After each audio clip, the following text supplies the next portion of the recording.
Hello, everyone, and welcome back to Local Liberty. It is June 29th, 2015, and this is episode 3. I'm your host, Brian Saucier, and together with Shane Goodrich, we are going to continue the conversation of liberty in our community. So first, a little quick bit of what we've been up to in the last week. As I'm sure everybody knows, we had one heck of a storm last Tuesday, I believe it was.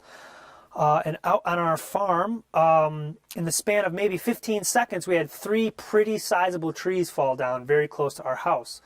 They all fell down in the absolute best direction they could have, so that was a plus. And but it was just sort of a shock of how quickly the world can change. When, you look out the 1 minute, you look out the window and there's a big old crabapple tree, and the next minute it's gone. And as well, that storm in the span of the same 15 seconds blew over all of my beanpole teepees. So just a little bit. I didn't know they were teepees. That's cool. They are pretty cool. Actually, I love the beanpole. Once they're full of bean plants, it's really cool to see a 10-foot tall teepee of beans. But just so, I kind of got my own little life lesson last week of, when life blows over all your beanpole teepees, you stand them back up, and when it blows over all your trees, you just make firewood. So that was my life lesson last week. Anything you want to jump into, Shane? Well, what's been going on in your world? My life's mostly boring, sitting on the computer doing editing work, but I did get a chance to go to the Mill Yard Museum in New Hampshire with the Textile Museum on our Trip of the Month Club, and that was a lot of fun. It's always a good chance to learn history. You want to know what happened in the past, so you don't repeat the same mistakes.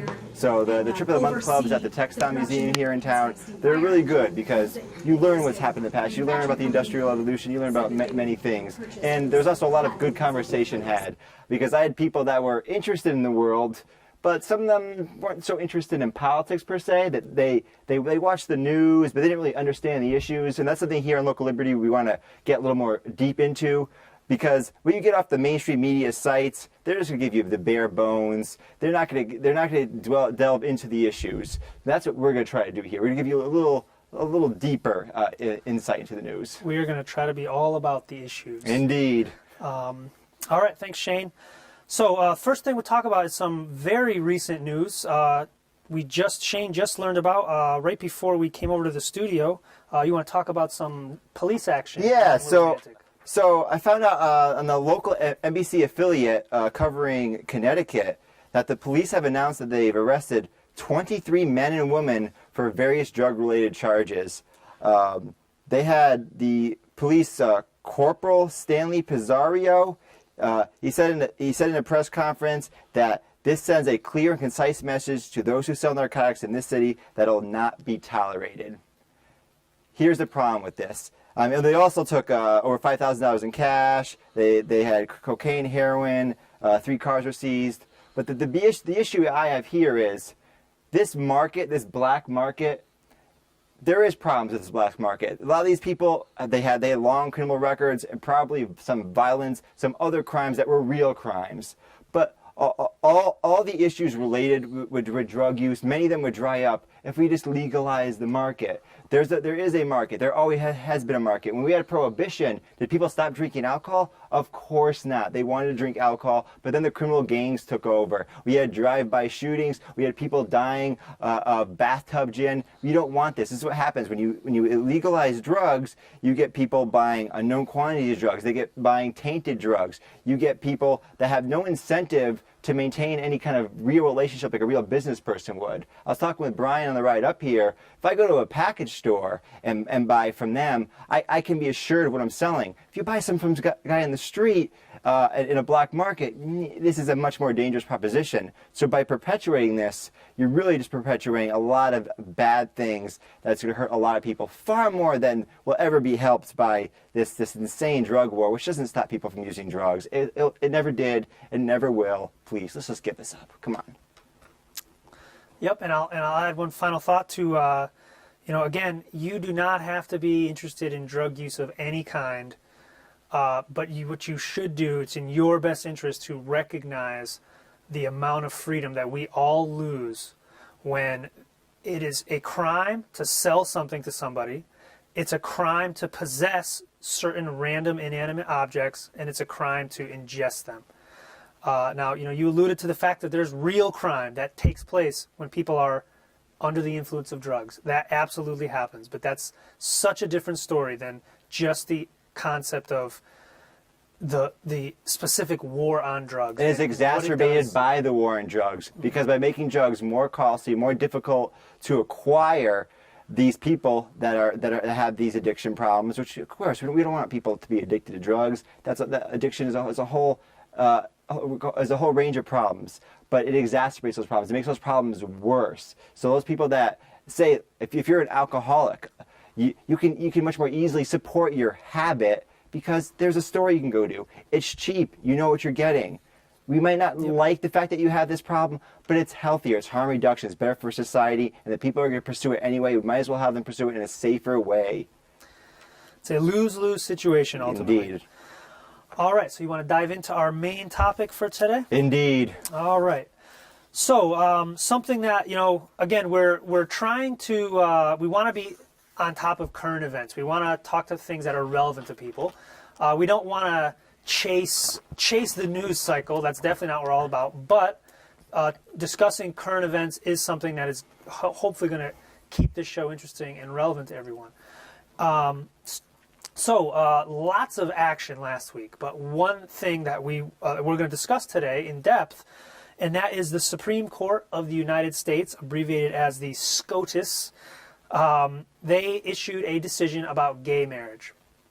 And I forget the actual name of the decision. There's the two parties. Oberfeld versus Hodges? Yes, something like that. I didn't write it down. It doesn't really roll off the tongue. I didn't write it down. It doesn't roll off the tongue like Heller or something else. But anyway, we're going to talk about this decision, about what it means. So we'll start with what did the decision actually say? That's where we have to start this conversation. And there's 100 pages of the Supreme Court decision that you can read. It's the majority opinion plus all the dissenting ones. You can read all those online, look them up.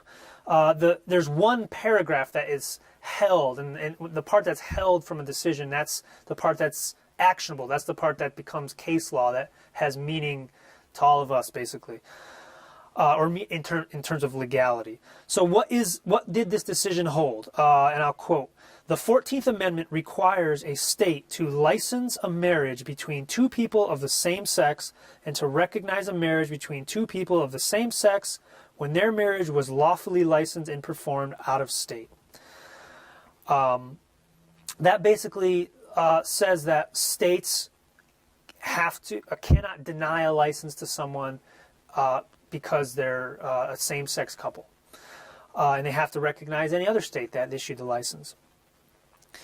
And then just really quickly, this decision references the 14th Amendment. So I'll read the pertinent part of the 14th Amendment. And that's just one paragraph, basically. All persons born or naturalized in the United States and subject to the jurisdiction thereof are citizens of the United States and of the state wherein they reside. No state shall make or enforce any law which shall abridge the privileges or immunities of the citizens of the United States, nor shall any state deprive any person of life, liberty, or property without due process of law, nor deny to any person within its jurisdiction the equal protection of the laws. So, on its surface, the 14th Amendment sounds fantastic. There's a whole discussion, debate, a whole body of knowledge around the effects of what the 14th Amendment is. That could be a whole nother discussion for another day. But those are the two sort of pieces of background that are relevant to this discussion. At least just this decision, I should say. There's obviously a ton more to this decision. I thought one interesting thing about the decision was in Kennedy's majority opinion. I think it was Kennedy. Yes, Kennedy. He referenced liberty a number of times in part of the ruling, which was interesting. Which I like that. This is local liberty. We like liberty, so it's interesting that was referenced in his majority opinion. There are some other things that are referenced. I think dignity and some other concepts that have slowly crept into the Supreme Court's rulings of late that are a little more vague and ambiguous, and I'm not really sure what they mean. But just to hear them at least pay lip service to liberty, well, it's better than nothing. Hopefully, yes. Yes. I'm an optimist on the show. I love to be an optimist too, but it's I'm a skeptical optimist, perhaps we'll call it that. So, all right. So let's dive into. I'll dive into what I think this decision means, and what it doesn't mean, and then Shane and I will share our thoughts on it, and we'll have a discussion. So. Let me start with, I understand why people are celebrating this. I understand, as you know, as Shane just alluded to, this decision it's got the word liberty and freedom and equality. It's got it all over, peppered all throughout the whole decision. So I understand why people are celebrating this. I'm pleased that the government is less of a roadblock for some people's happiness than it was a week ago. That, self-contained in and of itself, that's a good thing. But I want to dive into what this celebration really means, and I want to explain why I'm not joining in this celebration. And I've got, basically there's three parts to that. And the first part is liberty is not achieved by licenses. What is a license? A license is when the government limits or takes away a natural right of ours and then sells it back to us. That's what a license is. So what this decision has achieved is expanded a licensing regime, a regime where the government takes away our freedom and then sells it back to us for a nominal fee. So that in and of itself, that's one of the biggest reasons why I'm not joining this celebration, and I haven't really joined in the general direction that the gay rights movement has gone for a long time, because I think it's in the sense of expanding the authority that the state has. To me, that is the opposite direction that we need to go. That is the opposite of liberty. And then, in a little more complicated, and I'll try to hopefully present this coherently, is that marriage, and the second point, marriage is a multifaceted concept. It's a social concept. I mean, it has meaning to individuals. It has meanings to groups of people. It has meaning within our culture, and it has a legal meaning. There's all sorts of legal benefits, if you want to call them, or legal properties that come along with being married. And there's also a contract. There's a contractual nature to marriage. And I'll treat those in reverse order. The first one is the contractual aspect. Marriage is a multifaceted institution. Yeah. It's a religious institution. It's a social institution. It's a legal institution. And it depends on the person you talk to. What does it mean to them? Yep, that's right. And I'm going to try to go through each of those in a little bit of detail so we can understand them clearly. The first is the contractual aspect. The state has taken on full responsibility for contract enforcement, and arguments can be made whether or not that's a necessity. I'll lie on the side of that argument that the state is not required to enforce contracts at all. Individuals, groups of people, communities, we're all capable of enforcing contracts without a distant central authority. But could that authority be, say, less distant? If it was a more local authority? Because wouldn't that be the same thing, a local government as opposed to a massive federal government 500 miles away? So when I say, right, okay, so I'm using the term state, and I'm using government in the sense of, and you're right, distant is worse, local is better, but wouldn't that be just the same thing, a local enforcement of contract by a group of people? Couldn't you just... And the point would be would this group claim the sole monopoly power to enforce contracts, and when they back up that monopoly with force, then they're a government. If they don't claim a monopoly, then they're just an association. They're a million different words. Okay, that's probably a conversation for another day. So that is a kind of a nuanced position. But the point there is the contractual aspect of divorce does not require the state. I don't believe. And moreover, I think the state from the contractual angle, has done nothing but harm to the purpose of marriage. Like the concept of no-fault divorce has been devastating for the contractual aspect of marriage. And then, this is a really important one to a lot of people, there's the legal aspect of marriage. I forget the exact number, but it was 4 digits. It was over 1,000 benefits was the word. And that's my quotes. Scare quotes. Yeah, that's my 1,000 benefits in the legal sense to being married. And of course, this means things like, the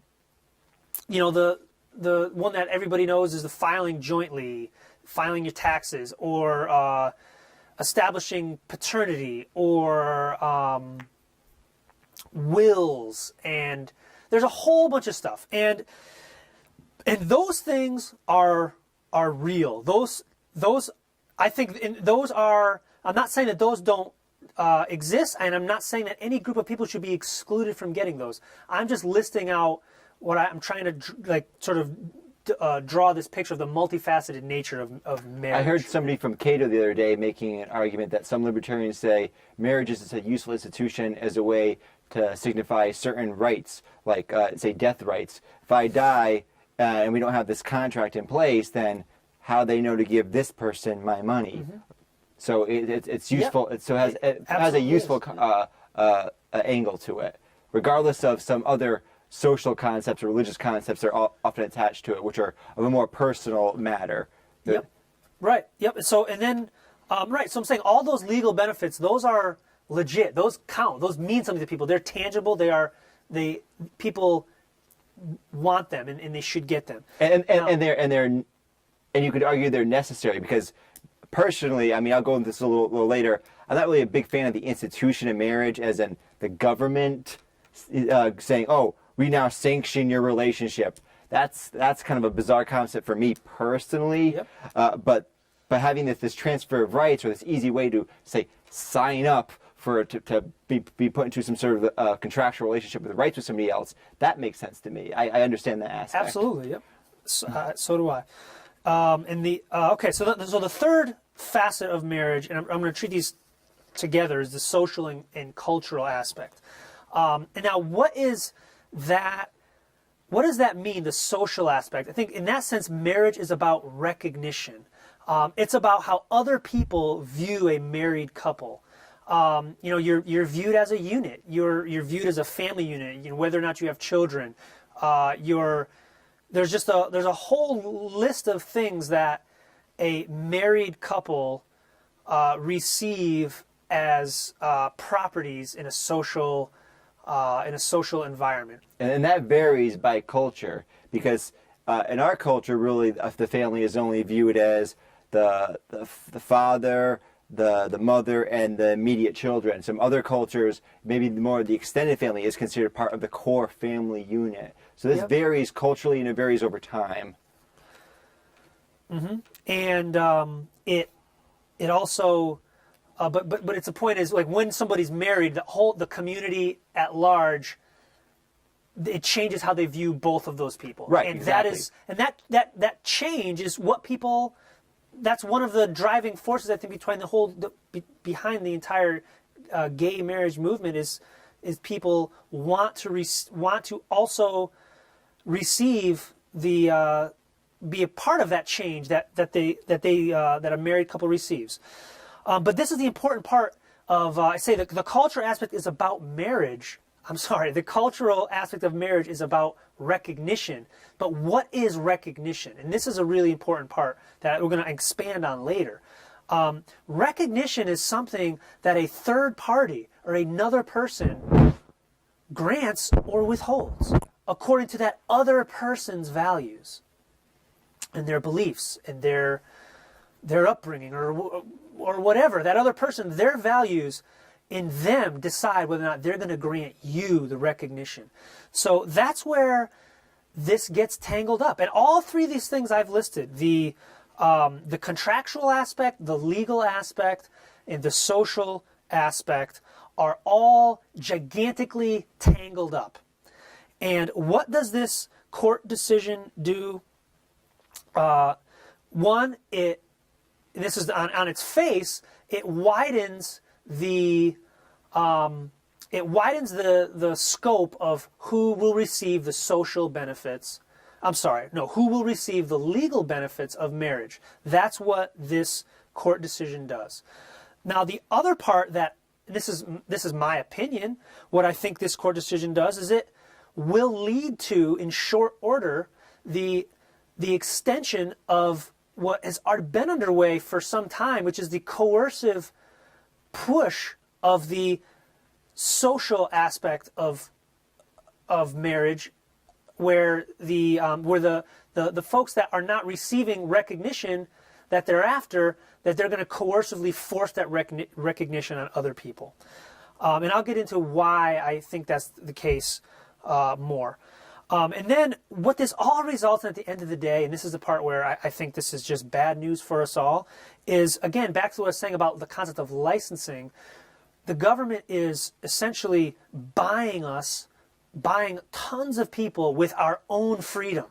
Just like taxation, it was a very dark day, I don't even want to know, thousands, hundreds of years ago, where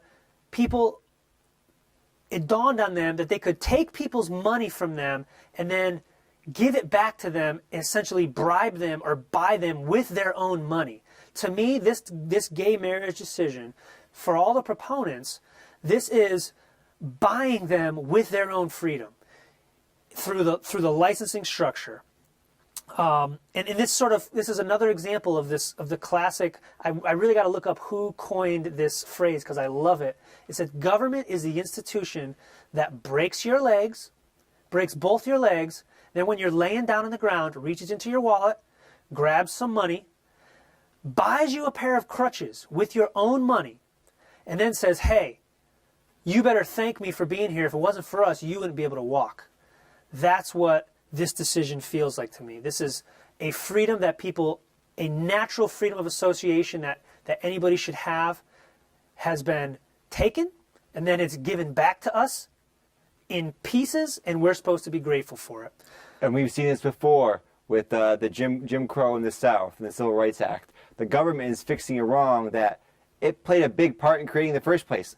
And that's just ignoring slavery, which happened before Jim Crow. So the government, I feel, really shouldn't have been part of the marriage business in the first place. If people wanted to get together and call it a marriage and have a contract, more power to you. I'm a little more optimistic than Brian is about the decision. I think it's overall a good thing. I'm happy for people that want to get married now. I was never a big fan of marriage personally, but this is my life. And if you want to get married and you want to get married to whoever you want, great, good for you. But I worry about some of the implications of the language in the ruling, and like Brian, this is something that you should have already been allowed to do anyway, and the government should never have been able to stop you. It's ridiculous that they can stop you. It is, if you want to get into a consensual relationship with another adult human being, another consenting adult, and you want to call it whatever you want to call it, you want to get into whatever contract you want to get into, great, more power to you. Live your life how you want to live it. Freedom is good for you. Government, please stay out of my business. Go away. Yep. You're annoying me. Yep, and I'll just add what just to iterate what I said at the beginning is that on the individual level, I am happy that the government has become less of a roadblock for individuals, for some individuals, but I'm taking a wider angled view of this, and that overall in its entirety. And my focus is on individual liberty in the broadest sense for all of us. I think this decision is a step. It's even worse than a step to the side. I think it's a step backwards. I'm going to say it's a step forward. Okay. That's why the show is going to be interesting, because we're not going to agree on everything. Now I want to get into sort of why. Explain a little bit of why I feel that way. Why I feel that this decision is overall, again, not for the individuals, but overall in the grand scheme of things is not a step towards individual liberty. And part of why I feel that way is because what I've been observing over the last few years, and I would love to know how much this is just anecdotal or how much this really says about the entire movement, is there is what I consider a really ugly authoritarian streak within a part of the gay rights movement. And That's a part of a lot of movements, though. But go continue it has, on. I'll yeah, continue it on. has. Let's see where you're going. But with this. there's a part of this particular movement that I've found that I've been really uncomfortable with, and it basically can sum it up in the experience of cake makers, florists, and photographers. I am not interested in any way in telling another person who they should marry. But when I hear a story about somebody going to a florist and a florist saying, because of my beliefs or because of my values, I do not wish to do business with you, and then the person that they've turned down, taking them to court and suing their business out of existence, that to me is, for lack of a better word, I find that disgusting. From the individual freedom angle, I'm very disturbed by that. And I have to sympathize with the people that see this decision last week, and where they're thinking in their head is, what are they going to do to my church? What are they going to do to my institution or to my group that within my own judgment, I've decided that I'm going to be against gay marriage because of a religious value, or whatever the case there may be for them coming to their own decision. They're seeing this as a threat to their own individual freedom of association. And this has happened, like I said, and this isn't not like there's a million examples of this, but what I didn't see when these examples were spreading in the news is I did not see an outcry from the community, from the gay rights community, saying this is the wrong way to go about it. There was lots of people in the libertarian community, obviously, that were saying this is totally the wrong way to achieve our goals. But where was the gay rights community? They weren't on the news. They weren't in the mainstream news anyway. If you're out there, it's please difficult let me know. It's difficult to attack your own. I have multiple gay friends that would disagree with someone being forced to make a wedding cake for them. A person that I hope they could be a writer on this show would disagree with someone refusing to make a cake for them for whatever reason. And I have other gay friends that they're libertarian inclined, and they would disagree with this. But it's hard to go attack your group, especially when, like for me personally, I think those people that refuse to make the cakes, refuse to hold the wedding, I think they're bigots. That's my opinion. I think they're living in the past. This is like the people in the 50s that when they didn't want to perform a ceremony for a black and white couple. I think they're living. I think that this makes no sense rationally, and I think it's a bigoted position. But I think people have a right to have the positions they have, and I don't think a business should be forced to serve people it doesn't want to serve. An argument that was made during the civil rights era was, say a black person would have no other options. No one will. 80% of the community is against me just because of my skin color. What am I going to do? This is not the case anymore with the gay community, because now they have the support of the majority of the United States. The vast majority of businesses will cater to a person that's gay, that's in a gay marriage. Most of the Fortune 500 companies already were providing benefits for gay couples before this ruling occurred. So there's only a small minority, and that minority is shrinking, of businesses that will not cater to gay couples, because it's not good for business to do that. It makes no sense. It's just like not catering to black people or Latinos or to whoever. It's just not good for business. So I don't see any kind of urgent need, and I'm not saying that there wasn't, that even if there was, it'd be right to use force to create this, to solve this problem.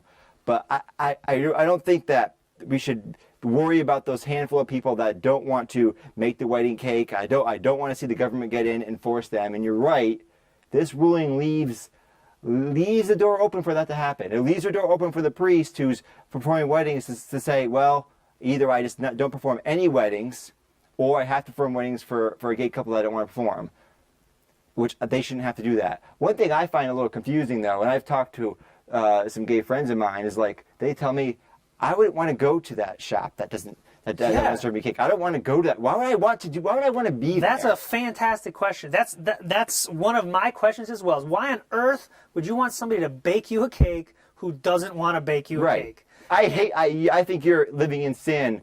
Oh, yeah, but make my cake. That's very strange to me. And some of my friends, they agree. Like, I wouldn't go there. They're bigots. And I would tell my friends, they're a bigot. Don't serve them. And then the free market can decide, oh, well, we don't like your views. Then we won't shop there either. And that can happen. Mm-hmm. So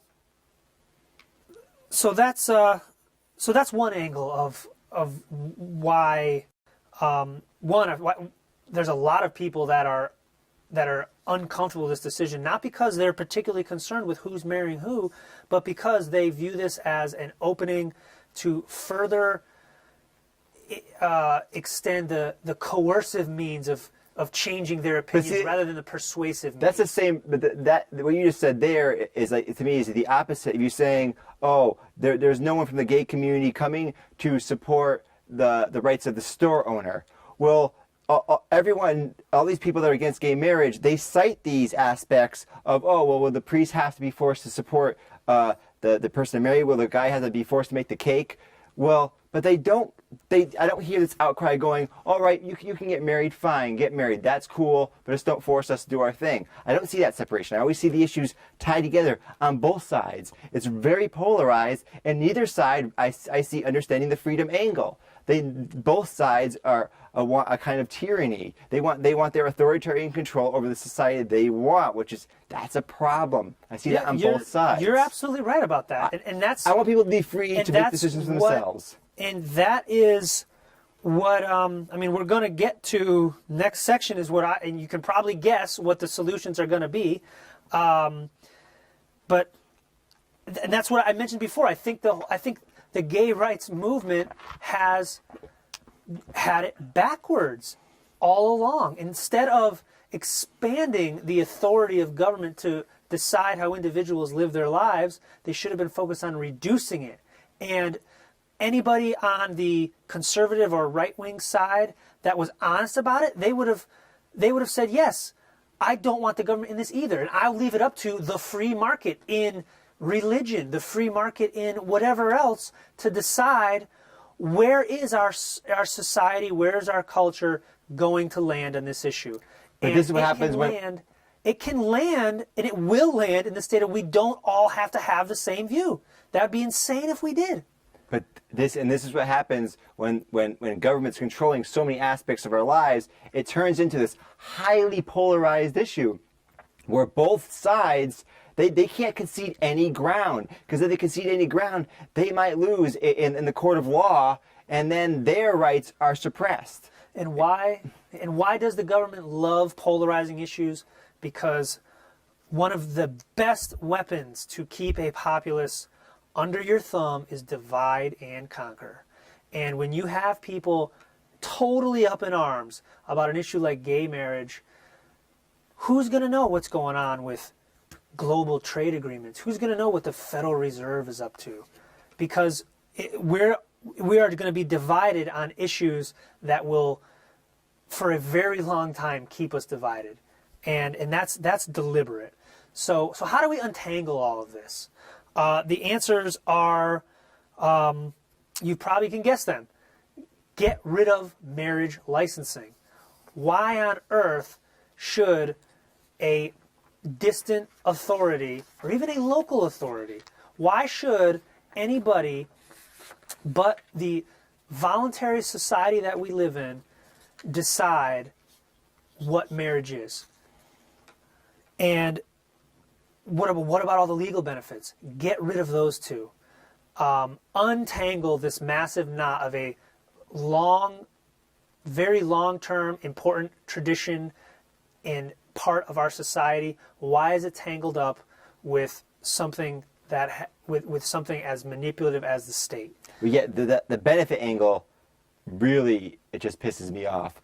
Why do you get benefits from the government because you choose a certain kind of relationship over the relationship I choose? As someone who's not too fond of the concept of marriage just in general, but the kind of legal sanctioned marriage, like, now you get benefits for this? That, I find that a little offensive, because you're favoring one class over another. And you might think, oh, well, marriage is a good institution, it furthers families, it's good for society, but I don't want the government by force to to dictate this. The other legal aspects of marriage, granting death benefits or some of those aspects, or understanding like children's rights, like they make more sense because it's a quick and easy way to have a contract, so we know what's going on. We know, oh, if I die, he gets the stuff, she gets the stuff, whatever. Mm-hmm. Yeah. I don't believe the government is required to facilitate any of those contractual arrangements. But you mentioned about why should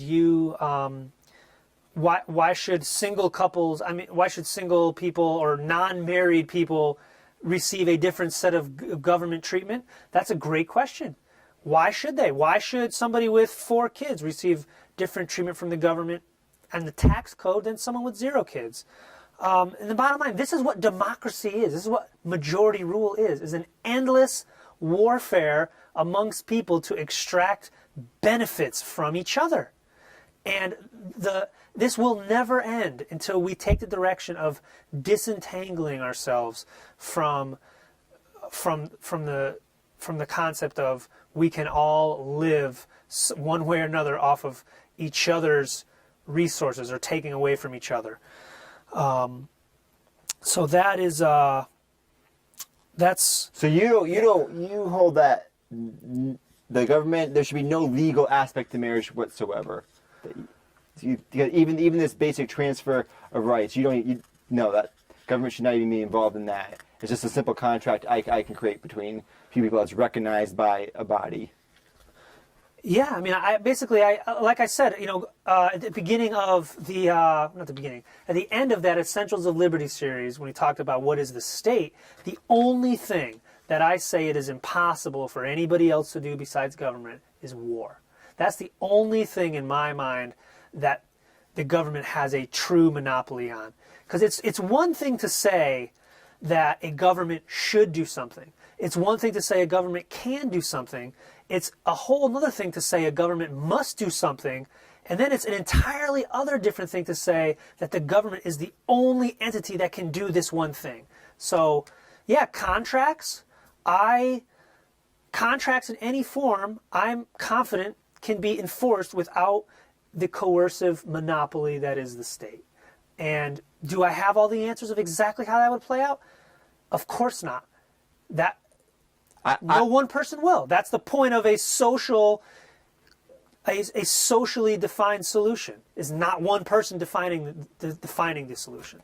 I'm skeptical of that because I've never seen it work in reality, and I'd rather have a government that takes care of basic rights, basic court system, etc., because I don't think that society on its own can live quite in this harmonious state without government, without other people that want to come in and just take over. Mm-hmm. Because if you want to have a free society and free, responsible individuals, a nonviolent society, a peaceful society, you have to have members that all agree with that. Mm-hmm. But we know there's some people in the world that don't care about other people. We know there's sociopaths. We know there's certain people that will always try to take advantage of other people. So if we don't have some sort of more benign form of government, that inevitably you're just going to get some kind of power vacuum that will be taken over by a person who has authoritarian views. Like, well, I can come in and fool the people and get elected and get power. So it better have something in place that's better than what we have now. And maybe if we move towards that direction, we can see if we can go even less than that from there. Well, I understand where you're coming from on that angle, and I think that's going to be a fantastic discussion for an entire episode, or 12 we could dedicate to that discussion. But I think that in of itself is a whole nother that deserves a much more in-depth discussion, and I look forward to that discussion. We'll save that epic conversation, epicness, for another time. Okay. I think. Actually, there's one. Okay, two other angles I want to discuss about this. And this is one where I think we should all, regardless of where you stand on the particular issue of gay marriage, I think this is something that we should all be concerned about, is what kinds of precedents for our overall legal system do decisions like this set from the Supreme Court? I think you gotta ask yourself, what way of reading the Constitution do they apply when coming up with these decisions? What way of interpreting things like the 14th Amendment are they using? And again, it's, they can sprinkle the word liberty as many times as they want in a decision, but if they're doing something that in the politicians scheme, say liberty and freedom, they it's lip service. Yeah, and I was just happy to see who are most of these judges? In a legal document. Right, but to say these judges aren't politicians would be to be deceived. Maybe they never actually ran for Congress, but these are folks that they're not just picking these folks at random off the street and saying, "Hey, would you like to be a Supreme Court justice?" So I think there's definitely legitimate reasons. And again, this is not the hugest angle for me because I'm not particularly concerned with, well, what should the federal government do versus what should the state government do? I'm, as you can guess, of the opinion that both of them should do drastically less than they're doing now. And I don't want to see marriage really be in the hands of a state government. I don't want Hartford to have anything to do with it more than I want Washington, D.C. to have anything to do with it. I'd much rather have Hartford something to do with it than Washington, D.C. I'd much rather have Willimantic do it than Hartford. I favor incremental increases in freedom because I think they're practical, and I think that's the way things actually work in reality. It's extremely rare when you have like a revolution that actually works out. Usually revolutions turn out like the French revolutions, where it actually things get worse, not better. So incremental changes over time, I support. That's why I'm happier with the decision than you are, because I think it's overall there's a net increase in liberty. There's a net increase in freedom. So if you had a scale of balance like +5 freedom, -3 freedom, it's still +2 freedom. Right. by vague nonsense calculus I just pulled out of my ass. You know what I mean? I think it's early to plug numbers into that calculator just yet. Well, it's already vague nonsense, so I can plug whatever numbers I want. Yeah, it's vague. Oh, that's for sure. Okay, so one last angle on this, and this is one that is interesting, ties into our discussion from last week, and this I think is also a test of where we can see what kind of principles the folks that are celebrating this agreement, this decision, what kind of principles do they have? Because one of the things that some astute people immediately picked up on the second they read this decision was, the 14th Amendment. They're saying that the 14th Amendment requires states to recognize a license that any other state has issued. Well, how about the license to carry a gun? If you're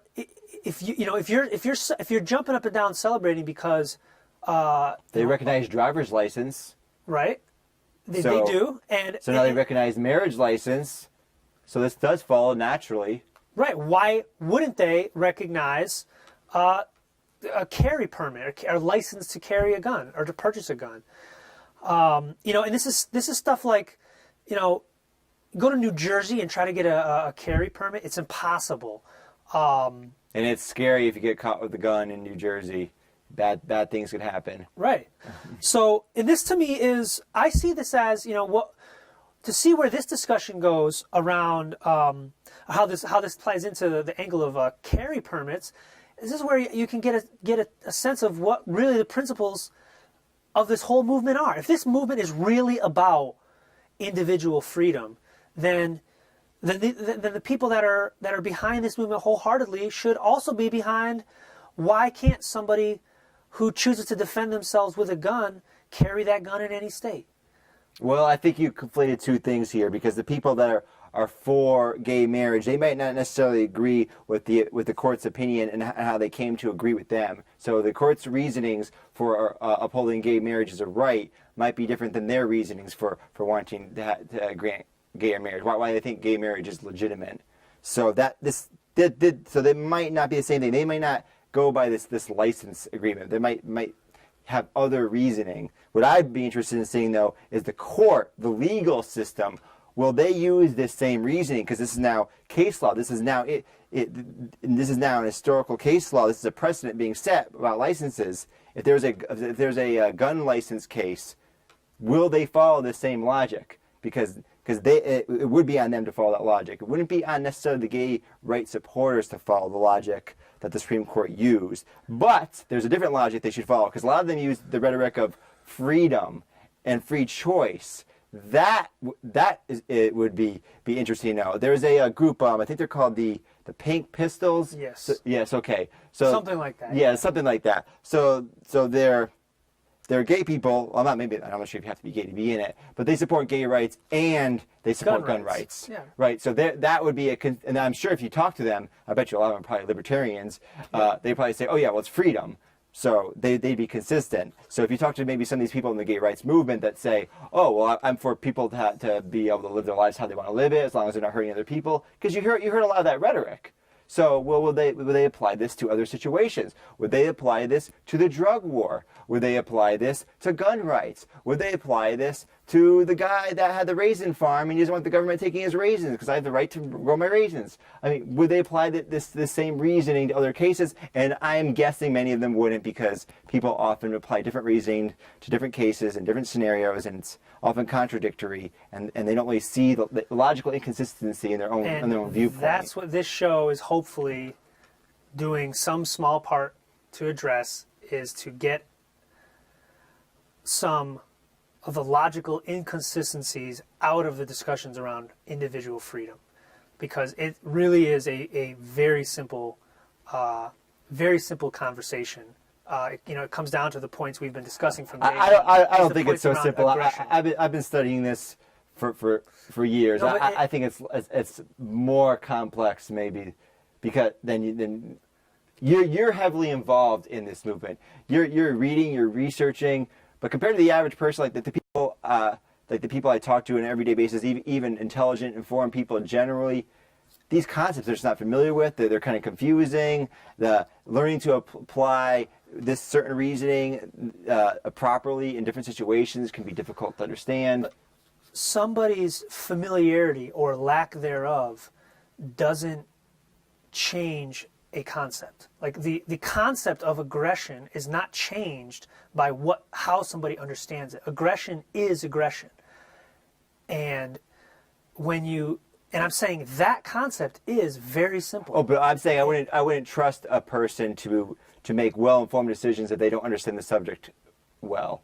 So I wouldn't ask somebody to give me advice about computers or cars or about classical music or about anything if they weren't well informed on that subject. I wouldn't take their opinion seriously if they didn't understand the subject well. So I wouldn't expect a person that's not involved or engaged in politics to immediately embrace what we're talking about, because it'd probably be very confusing to them. Yeah. Right? So, but no, of course. I mean, believe me, I'm used to having conversations with folks that are not familiar with what I'm talking about. We talked about the tax thing. Remember, we went through that the what happens when you don't pay your taxes? Yeah. Because people don't really make the connection that there's coercion used in taxation. They don't get that. They go, well, what are you talking about? No one with guns is going to hurt me if I don't pay my taxes.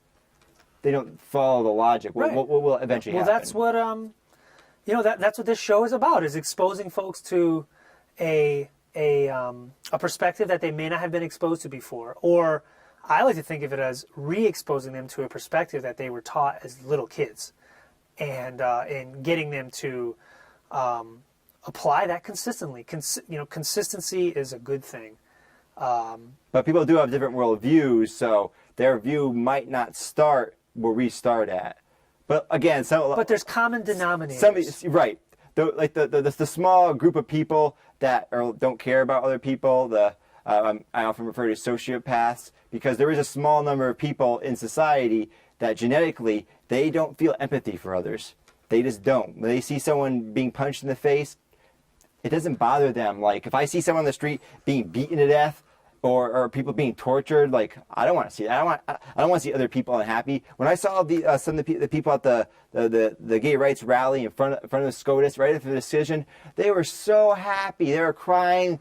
And I felt good for them, just because I empathized with them. I'm like, look, now they're freer. So, but some people just don't care. Like, I don't care if you're happy. I don't care if you're sad. They don't have that same kind of basic emotional tie that most of us have because we're social creatures. So of course we care about each other. Just it's in our biology. But those people are minor. They're a vast minority. Right, they're a minority. So yes, as you said, we can agree on common denominators. Yes, and this show is, we're not speaking, how we're speaking about sociopaths on this show is to hopefully help people identify who sociopaths are and disassociate themselves with them. That's the extent of how I intend this show to be. And actually, if a sociopaths. sociopath follows the law because it might just be convenient for them, well, then fine, they're not bothering anybody. But don't expect them to agree with you on any kind of emotional basis about not to hurt somebody. Yep. All right, I think that's all I have on this topic. We are getting close to our time limit. Got about 60 seconds to go. Oh man, which is not a whole lot of time. We go on and on these discussions. I get my mouth going. I can't stop. Welcome to the club. What is the email address, Brian? localliberty.ct@gmail.com. The website is localliberty.org. Check out my article. The first article I put up, I wrote it. Give me feedback. Tell me how horrible it is or how good it is or whatever. We want to build a fan base. Where else can they go? Check us out on YouTube, Local Liberty. Check us out on Facebook, Local Liberty. Like, subscribe, and share. Yep, and again, we want to make this a interactive conversation. So get in touch with us. Let us know what you think. Good, bad, love it, hate it. We want to hear from you. Thanks for listening. This is Brian Saucier and Shane Goodrich. And we are Local Liberty, and we will see you at the same time next week.